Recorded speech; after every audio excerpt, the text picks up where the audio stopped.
Friends, इस video में हम प्रेजेंट इंडेफिनिट टेंस के अंतर्गत आने वाले इंटरोगेटिव सेंटेंस और नेगेटिव सेंटेंस को पढ़ने वाले हैं। देखिए, इसके बनाने के लिए हम बताते हैं। इसके बनाने की दो रूल हैं, 1, 2। सबसे पहले 1 देख लेते हैं। जब भी कोई क्वेश्चन वर्ड वाक्य पहले आता हो तो हम उसकी इंग्लिश नहीं लिखते हैं। इसकी शुरुआत हम हेल्पिंग वर्ब से करते हैं।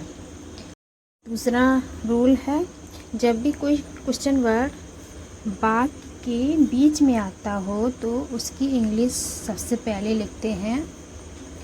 तो इसकी बनाने का रूल है, सबसे पहले WH वर्ड यानी क्वेश्चन वर्ड आएगा, फिर उसके बाद हेल्पिंग वर्ड डू या डज लगाएंगे, फिर सब्जेक्ट, फिर नॉट, फिर वर्ब की फर्स्ट फॉर्म, फिर ऑब्जेक्ट।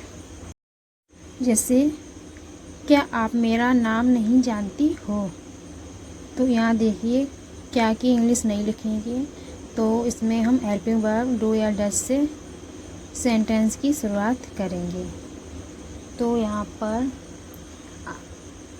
डू या डज आएगा, लेकिन इसमें बताया था आप यानी यू के साथ IBU दे के साथ डू लगाते हैं हेल्पिंग वर्ब यानी प्लूरल सब्जेक्ट के साथ। तो इसमें भी हम डू लगाया है। फिर इसके बाद बताया था सब्जेक्ट आएगा। सब्जेक्ट है हमारा आप, आपकी इंग्लिश है यू। फिर इसमें नॉट आएगा क्योंकि ये नेगेटिव भी है, दोनों है, इंटरोगेटिव और नेगेटिव। तो सब्जेक्ट के बाद ही नॉट आता है, सब्जेक्ट के बाद नॉट आएगा। वैसे तो नॉट हेल्पिंग वर्ब के बाद आता है, लेकिन इसमें दोनों हैं, इसलिए हम सबसे पहले हेल्पिंग वर्ब से शुरुआत किया है डू, फिर सब्जेक्ट के बाद ही इसमें हमने नॉट लगाया है। फिर वर्ब की फर्स्ट फॉर्म जानना कि नाउन, मेरा नाम माई नेम। फिर question mark, do you not know my name. दूसरा सेंटेंस हम देख लेते हैं बनाकर। जैसे दूसरा है हमारा, क्या तुम गाना नहीं गाती हो? इसमें भी देखिए क्या से स्टार्ट हुआ है वाक्य, तो क्या की इंग्लिश नहीं लिखेंगे, तो इसमें हम हेल्पिंग वर्ब से शुरुआत करेंगे। तो बताया था IBU दे यानी कि प्लूरल सब्जेक्ट के साथ हेल्पिंग वर्ब डू लगाते हैं और सिंगुलर सब्जेक्ट के साथ हेल्पिंग वर्ब डज लगाते हैं। तो इसमें हम डू लगाएंगे, डू। फिर हमारा सब्जेक्ट आएगा यू, सब्जेक्ट के बाद नॉट लगाएं क्योंकि ये दोनों हैं, इंटरोगेटिव और नेगेटिव। सब्जेक्ट के बाद ही नॉट लगाते हैं इसमें। फिर हमारा आएगा सिंग, गाती यानी कि वर्ब की फर्स्ट फॉर्म, फिर सॉन्ग, सिंग अ सॉन्ग, फिर question mark, do you not sing a song? क्या तुम गाना नहीं गाती हो? अगला है, तुम क्यों नहीं पढ़ते हो? तो यहाँ देखिए क्वेश्चन वर्ड कब, कहाँ, क्यों, कैसे, सभी क्वेश्चन वर्ड हैं। इसमें क्वेश्चन वर्ड क्यों वाक्य के बीच में आया है, तो क्यों की इंग्लिश सबसे पहले लिखेंगे। बताया था क्वेश्चन वर्ड जब वाक्य के बीच में आए तो क्वेश्चन वर्ड की इंग्लिश सबसे पहले लिखते हैं। इसमें भी क्यों की इंग्लिश है वाई। फिर इसके बाद सब्जेक्ट के अनुसार डू या डज लगाएंगे। तो हमने बताया था ये यू के साथ हेल्पिंग वर्ब डू लगाते हैं, तो इसमें डू लगाएंगे। फिर हमारा सब्जेक्ट आएगा, सब्जेक्ट है यू, तुम की इंग्लिश यू। फिर सब्जेक्ट के बाद नॉट लगाएंगे क्योंकि नेगेटिव भी है, इसलिए नॉट। फिर वर्ब की फर्स्ट फॉर्म रीड,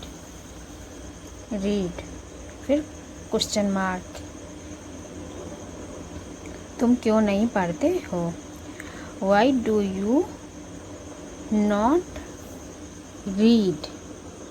अगला सेंटेंस भी बनाकर देखते हैं। जैसे तुम वहाँ क्यों नहीं जाते हो।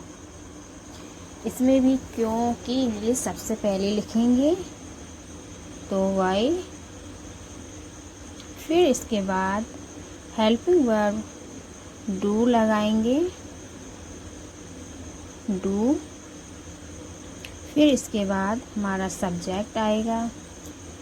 तुम की इंग्लिश यू निगेटिव है तो इसलिए सब्जेक्ट के बाद नॉट लगाएंगे।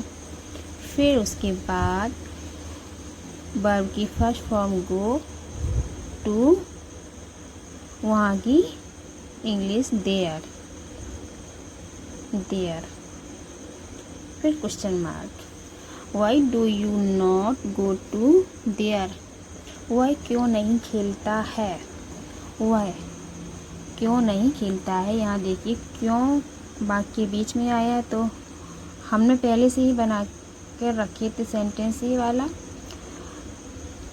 तो क्योंकि इंग्लिश वाई, फिर सब्जेक्ट के अनुसार डज लगाया है, हिसी इट नेम के साथ हेल्पिंग वर्ब डज लगाते हैं, तो वह के साथ इसमें हमने हेल्पिंग वर्ब डज लगाया है। हेल्पिंग वर्ब के बाद हमारा सब्जेक्ट आएगा, तो वह की इंग्लिश ही के बाद नॉट लिखा। फिर वर्ब की फर्स्ट फॉर्म प्ले। वह क्यों नहीं पढ़ता है, क्योंकि इंग्लिश पहले लिखेंगे, तो वाई।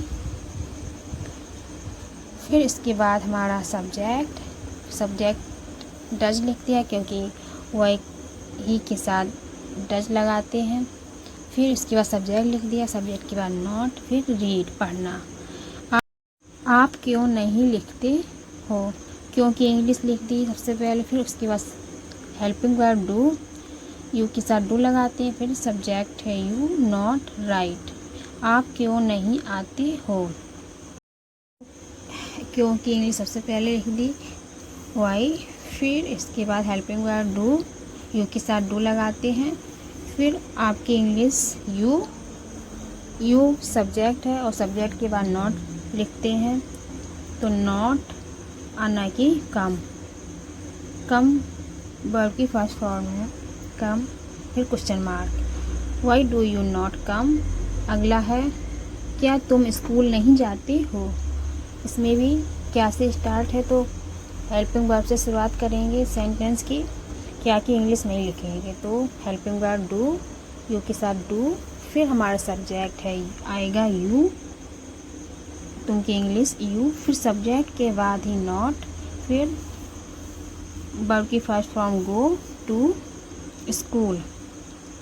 क्या तुम स्कूल नहीं जाते